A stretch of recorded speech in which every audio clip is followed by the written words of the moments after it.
Welcome to part 2 of my interview with Arman Kaymakcian. Arman has an incredible story that he shared in the first part of this episode. So if you haven't listened, please take a listen to that part as well.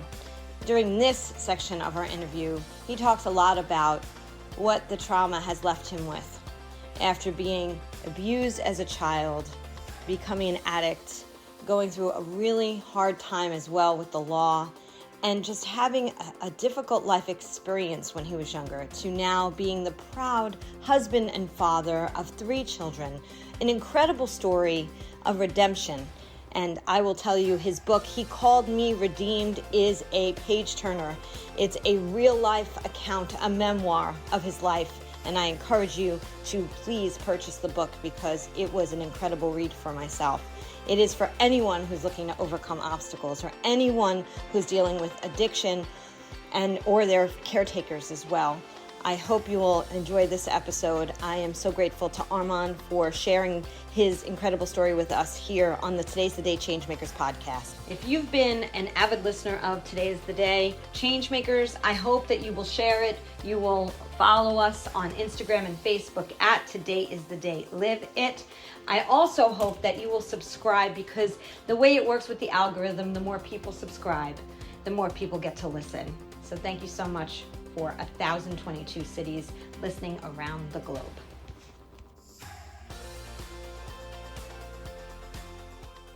So continuing to share Arman's incredible story, I am so happy to be able to ask you even more questions as we move forward into what I'm calling part 2 of this episode with you.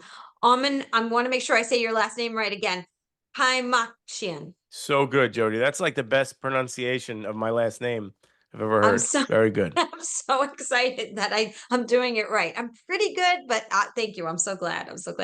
So it's funny, when I was reading the book, you had talked about pronunciations of things, about how we all say them incorrectly, including myself, right? Like Iran, like Armenian instead of Armenian.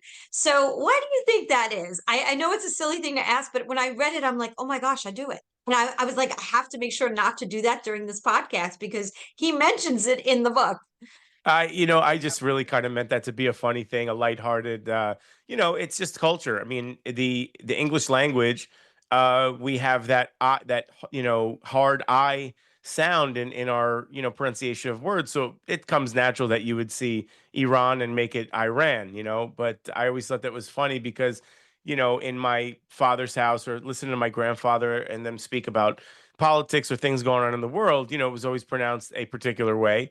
And it just was funny to me that the pronunciation of things. But yeah, that, not to denigrate anybody for the way they say anything or anything like that. It would be the same if figures of speech are actually a pretty interesting one, because like when I went to Armenia, I talk about that in the book as well, because I had this incredible opportunity to go to Armenia with my grandfather at 91. And it was just it was it was beyond an amazing trip. It was something more than that. It was like the place where we came from, the place where, my ancestry was from, going there with my grandfather at 91. My son was just about to be born. So it was like my grandfather, he's getting toward the end of his life, and my new son was coming, and there was all this stuff going on while I was going on this trip. And it's a really interesting story. If we had time, I might get into it, but I don't want to take too much of our time with it. There is a chapter outlined in the book about it. So, but I was over there, and I told a friend of mine there that I said, this something was driving me up a wall, and he said, he looked so confused. He said, "What, driving up the wall?" Like he was, because they. But figures of speech and way we pronounce things, yeah, it's funny, how different cultures are. It really, really is. And now I want to thank you, because you know how like there's just tips and tools and resources that kind of like you remember things from. I'll always remember that from your book. So when I go to say those words now, I will work harder to say them correctly. So it's just funny how those things it'll remind me to do that. So, going back to your just incredible story and journey of making it out the other side through, sexual abuse, and we didn't share, and I don't know if you feel comfortable with it, who it was in the first part of this, who it was that did abuse you. Do you feel comfortable sharing that? Yeah, so in when you're writing a memoir like this, a lot of names and things are changed just in order to just for legal reasons Yeah, and other you reasons have like to. that. So, in the book, it's outlined as my a good friend of my mother's, who was almost like an aunt to me, her boyfriend, who was very close to the family at that time. Right, right. And so that has to be very difficult to write and have to go through. And when your family found out about this, how that had to be a really tough conversation. Yeah, that's you would so I have to give my wife so much credit because she has just been such a blessing in my life, and Mm. she's just wonderful in so many ways. She's an incredible mother, an incredible wife, and she's just my best friend in the world. But she also is a very tough girl, and she's a no nonsense type of girl. I'm not I'm not, what am I trying to say? I'm not, I have no worry about saying that because everybody who knows her knows that and she knows it. So it's like, I'm not worried about making her upset by saying that, but she's definitely a tough girl. And one of the things that she really urged me on to do was like, you need to, I don't think I would have written this book without her, by the way, because I don't think that I would have had the courage to tell certain people in my life, let alone the entire world, that this took place. So once I told the people, then it was like, who else is there to worry about? Now, like, and so to answer your question, I thought it was going to be like this big thing.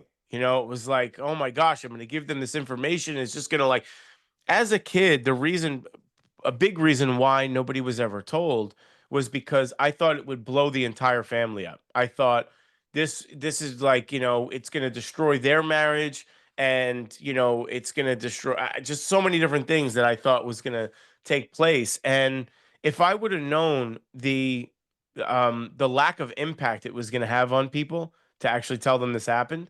Now, granted, this is many years later, and whatever, but there's some surprising insignificance to sharing this experience. And it was kind of like, on one hand, it was like, wow, I'm surprised that it wasn't more of didn't have more of an effect on people. But also, it was like, I worried about this for so long for what? I kept this all Mm. in and like killed myself inside to try to, like, help everybody else in not affecting them. And I affected myself in such a deep way. I mean, I was so near death. This thing almost killed me, to keep this inside. And it was like, poof, like I said it, nothing happened, nobody, it was like I could have just saved myself so much trouble by just being honest and open about it. Shed light on things, bring things to the light. There's the lesson in that. I've heard stories of people who it's terrible when they tell and then people are like, no, that didn't happen or that Oh couldn't have yeah. happened. Yep. And I'm sure you've heard of that as well. Definitely. That didn't happen with me. But there was, like I said, just a kind of a very, very, I don't know what you'd say. I'm trying to think of the word. It didn't affect them in the way that I thought it would. We'll just put it that way. What would you tell somebody out there who does tell somebody and then they get invalidated by hearing that couldn't have happened? Do you have any advice for that person? Because that also could bring somebody to their knees after they share it and people don't believe them. Yeah. Oh, that's a tough thing. I would say that, we can't live by other people's opinions of us, of their perception of us, et cetera, et cetera. Because if we did that, then you're just living your life on false pretenses, and you're living it in a very inauthentic way. And I think a lot of us do this. Obviously, we all fall victim to this, where we want to put our best foot forward, and we want to we want to be perceived a particular way, and we want to, bring a particular, um, representation of ourselves to the table. And I think that that just really all has to go out the window, and you can't be worried about what other people are going to think and say and feel, because that's really crippling in life to worry constantly. And we're living in a time where everything is so comparative with social media and everything else. You could wake up feeling pretty okay about yourself until you hop on Instagram and start seeing that people are, wow, this guy's changing the entire world. And I'm, you know, uh, this morning before we started this podcast, I wrote this book and hopefully it'll inspire some people and whatever else. And I said something that may matter or maybe it won't. But either way, I was changing diapers this morning and getting ready for the podcast and trying to get in the shower and rushing to get the kids in the car to get them out this. We all have this, kind of chaotic existence where we're just trying to do the best with what we have and make it work and whatever. And so going back to your question, what would I say to the person that, they tell somebody this thing that's really heavy on their heart and then they're not believed? If the only way I could think about it that would be comparative is, as an Armenian, we've gone 100+ years as Armenians without Turkey recognizing their responsibility for the Armenian genocide. We go year after year after year without that recognition, and that is um, this massive, destructive, incredibly just horrific thing that took place to the Armenian people back in 1915, and it destroyed so much of you know Armenians, as far as who we were and what we were doing at that time, what we owned. They just completely destroyed an entire nation temporarily until Armenians were able to reestablish themselves and do what they did. But that lack of recognition, it's tough. It's tough to have something that horrific happen generationally, and it affects generations even now. So many far removed. I mean, we're talking 1915. It's 2025. The Armenian genocide commemoration will happen this month in New York and Manhattan. And again, we'll just go through the motions and go through the cycle of going and saying, "Hey, this happened, this took place," and it won't be recognized by many. But it's been recognized by a lot of nations and been recognized by the United States at this point, and many others. But Turkey still, uh, does not take responsibility for it, and so I understand that that can be a really difficult thing to not have it be acknowledged, something like that. But you can't let that keep you in a negative state, I'd say. Yeah, and like you said, and it's hard because you have to find the strength within yourself in order to not see that, and it's such a judgment and to be invalidated, no matter if it's this or anything. Nobody likes to be invalidated. So it's finding your core, your the people around you. I know that I still haven't really shared my own story about living with an alcoholic and dealing with that. And I'm just starting to go through that journey and, finding Al-Anon and doing things that where you can find groups that will listen and believe in you and validate you. And they're out there. It's just, I just want the listeners to know they are out there. If it's not your family and your friends, there's someone else out there that will. So you just have to keep the search going.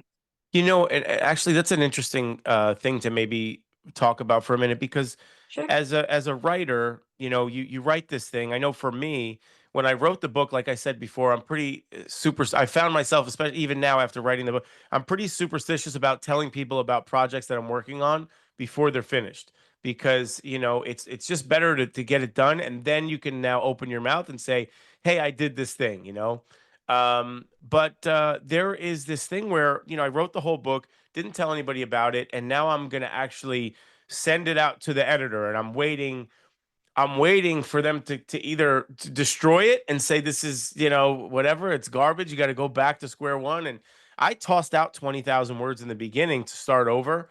And that's when I started writing everything in scenes like a movie inside my head. And that's when it really clicked and things started to work. But, I sent it out and I'm waiting to get back. And, thank God I got an incredible glowing review from my editor, who's just this. They're I should plug them, by the way. They're called Enchanted Ink Publishing, And if you're looking to do anything with self-publishing or writing a book, etc., they're just wonderful. They were really great. So, go check them out, Enchanted Ink Publishing. But when and she just got so much experience as a writer and editor. So like I didn't know what I was going to get back from her. But when she sent back this like glowing review, and she's like, I read a lot of things, and she's like, I really, as an editor, try not to invest myself in the story because I'm just trying to nuts and bolts, like, do what I have to do editing. But she's like, I could not help but get wrapped up in the story. And that's how I knew that there was power in just telling this story. But the point I was making was the validation part, because we talked about validation. And as a Mm-hmm. writer, as an artist in general, you want to be validated. There's this deep need, especially if you came from circumstances that were maybe you came from nothing, or you came from somewhere where a place of insignificance or whatever, and you want to do something that's going to actually matter, and you want people to validate that. You want people to come back and give you the great review and tell you this and tell you that, and we all crave that. We all want that.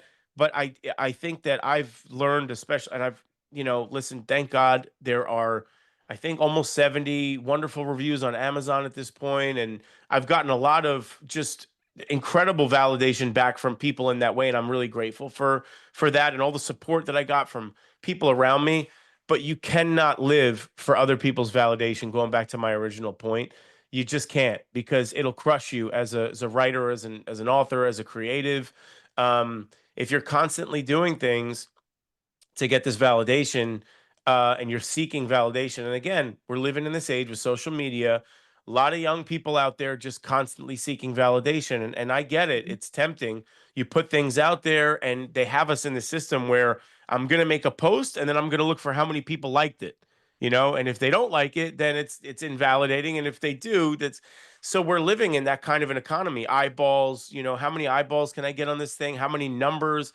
How much success is measured by numbers? There was a great quote by Rick Rubin, and that's a great book. If people are looking for a book on creativity, he wrote a book called The Creative Act, and it's just a really one of the most phenomenal books I've ever read on creativity. But he says your art is successful the minute you put it out into the world. That's the minute where you put it out and successful. And I think we could tie that to what we were speaking about before. The minute that you muster up the courage to go ahead and say that thing that you've been keeping inside for years and years and years, that's the minute at which you're validated. You know what I'm saying? Find the validation within yourself that you were able to have the courage to say this thing that a lot of people probably wouldn't have the courage to say. So, believe me or not, like the book or not, whatever it is, the art is successful when it goes out into the world. And I think that confession of what happened when you were young or whatever is successful the minute it comes out of your lips and gets out of your heart and your soul. It is so true that we all do that, looking for that validation. And when I launched the podcast, immediately I'm like, okay, how many people are downloading it? How many people are Oh yeah. liking it? And I didn't want to launch it for years because I was so afraid who's going to listen, who's going to watch, who's going to like it, who's going to review it, all of that. And it holds us back, it paralyzes us. And if no matter what, if you're putting something out there and you're doing something in your heart, and if you are sharing something and somebody can't accept what you're sharing, it's on them. Hard to understand that in the moment when you're attached to the outcome, but it Mhm. is on them 100%. I'm so excited to share that this podcast has been downloaded in 93 countries and 1,022 cities around the globe. What an incredible honor it is to interview the changemakers, the inspirers, and those disrupting the status quo in the best way possible. And thank you to all of the listeners. We couldn't do it without you. I took one small step 4.5 years ago to make this podcast a reality. And from this podcast, the International Changemakers Forum was born, which will happen on October 23rd, 2025. And from that, several of us are getting together to write this incredible and publish this incredible book coming soon. And a new connective membership movement is coming as well. So Changemakers is more than this podcast, but this podcast was the beginning. So if there's something that you just know you want to accomplish in this life and you're not sure how you're going to get there, don't look at the how. Follow your why and take one small step towards it today. because today is the day and you cannot go back to yesterday. And you do not yet own tomorrow, as I say at the end of every single podcast. So make today the day you take the first step towards something you want to do in your life. And don't forget, please go to todayistheday.liveit.com for more information about all of the services provided through Today is the Day, including coaching, consulting, strategic alignment, unbelievable authentic connection within your organizations, within yourself, from business coaching and executive coaching to life coaching to consulting with large businesses. I just love helping businesses grow and people connect better. So I wanted to move into another direction here a little bit. So when I was 13 years old, I watched a movie called Not My Kid, and it was about a young girl whose dad was a doctor, and she stole his pad, his prescription pad, and she wound up getting addicted to drugs, and she wound up beating her sister because when she was high, and it was kind of based on a true story. And this was back actually probably in the 80s. I was 13. And so I listened to this, and because of that movie, I wrote to a million rehabs at 13 years old, and I never tried any drugs in my life because it hit me to that core. It became that core. Wow. So I was on the other extreme, totally didn't want any of that in my life, and it hit me that way. And the reason I bring this up is, first of all, I wish more kids did watch this movie, but if they need to up it and make it a newer movie, it's a great movie. Oh, wow. But yeah, Interesting. and it's called Not My Kid. So Not My Kid. and yep. And I want you to know, back then when the VCRs were out, I recorded it and said, when I have kids, I'm going to show it to them. Yeah. And I did, and believe it or not, when they were in 6th grade. And my question to you is, with your history and what you've been through with 3 boys that are going to hit teenage years, how are you going to share the message about drugs and alcohol? And what is your message to them as they grow up? Gosh, I've already started it because obviously I have a lot of experience with this. That's the number one thing. And I've also met in this, journey of the writing the book and going to talk and speak different places and meet different people. I've met a lot of parents that have lost their kids. And as a former drug dealer, it's not something I thought about back then. I didn't think about, I'm going to sell this couple bags of dope and maybe I'm going to kill, because you have your regular customers and whatever. You're not thinking that maybe that customer is selling those drugs to a 12-year-old kid. You don't know, and they came ultimately from your hand, and so you could be inadvertently part of that overdose. And now with fentanyl, it's a whole nother thing. But so to answer the question with my kids, there's only so much that I share with them about my particular story. I went recently. I had a great opportunity to go to my kids' school and do a kind of a speaking engagement there with the kids. And I told them my story in the way of just telling them I was really, really sick, and I almost died. And and then that then I cried out to God and He saved me. So that was the way I kind of told it to them. I have to be careful what I tell them. Eventually, they're going to read this book. I dedicated the book to my 3 boys in the book, and my wife. So they'll eventually read the book, and they'll see what Dad's life was all about. And I'll be as real and authentic with them as I possibly can when they're at a significant age where they can understand what I went through. But as of now, I'm just trying to do what that film did to you when you were a kid. I'm trying to tell them and my wife kind of will get on me sometimes about this, because if I hear of an overdose, I show the kids, hey, this person took drugs and they died. Here's a 13-year-old kid that took a pill. He didn't understand what it was and he died. It's not a matter of being a drug addict. It's a matter of you taking the wrong thing, of you being susceptible to. One of the things that I talk to my kids a lot about is being susceptible to influence by other people.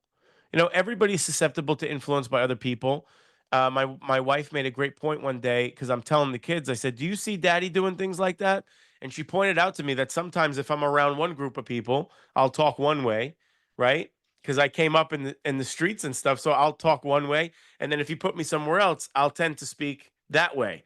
And so there's a unavoidable inauthenticity there, and an influence by those people, or if even a particular person. I start talking like that person. If I like them, if I admire them, I start talking like them. So that's a chameleon thing that I think I do just for survival purposes. But um, either way, we're all susceptible to influence, but especially kids, and especially certain kids that seek that validation that we were talking about earlier.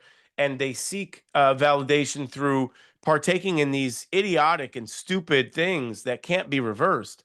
Um, and so I try to warn them to be strong and to be solid, and not to be moved every different direction by every little thing. And I try to make a big point of doing that with them. Be your own person, like what you like.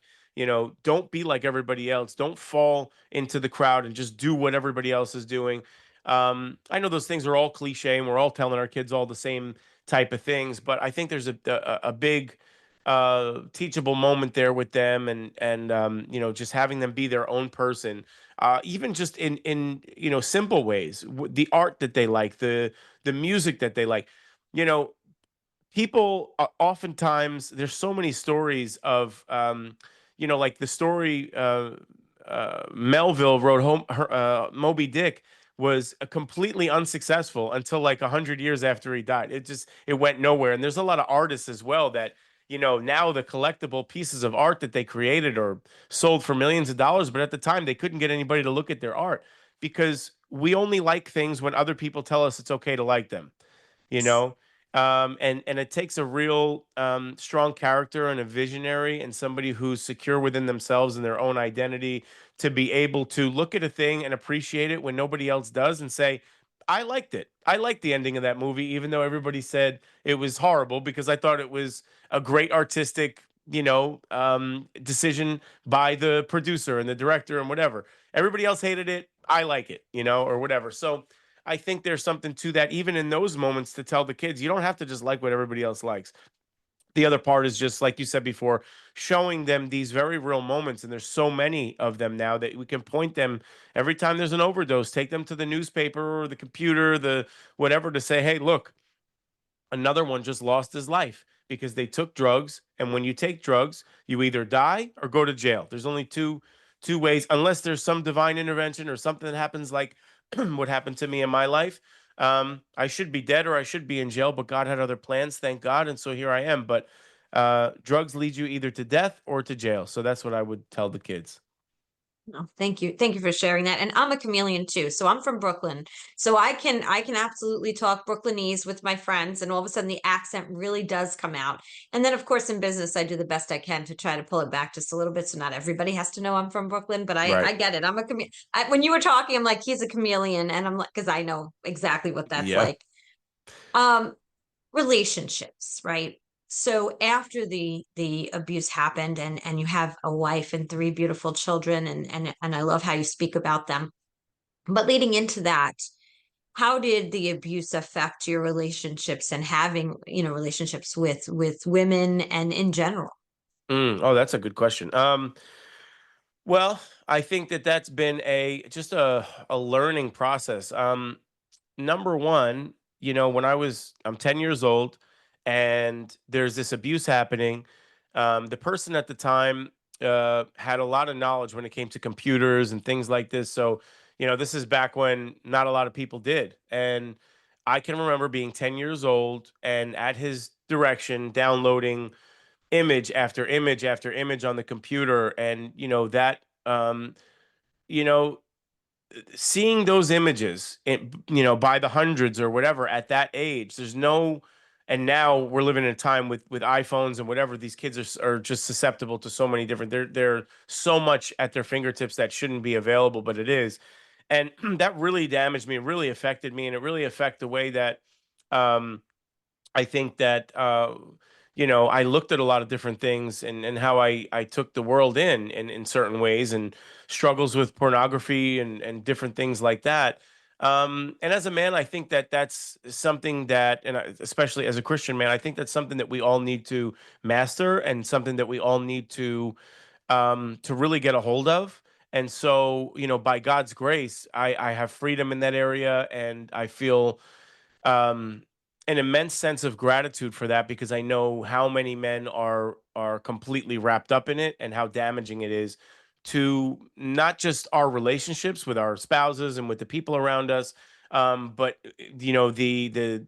the feeling that we feel inside of shame and guilt, and you're not supposed to be doing this thing, and it's a real weakness, I think. And so men don't want to feel weak. We definitely don't want to be in a place of weakness and be operating in our life from a place of weakness, and I feel like that is one of those. So that's one thing that I really had to do a lot to overcome, because many years of you know, having that be something that was, you know, encumbrance. And I would say that. I would also say that one of the things that affects you when you're a dad, you and my wife has done a great deal to help me in this area, because there were times when the kids were really little that at first, like, giving them a bath or being around them when they were naked, or any of these kinds of things where, there's in other words, like there's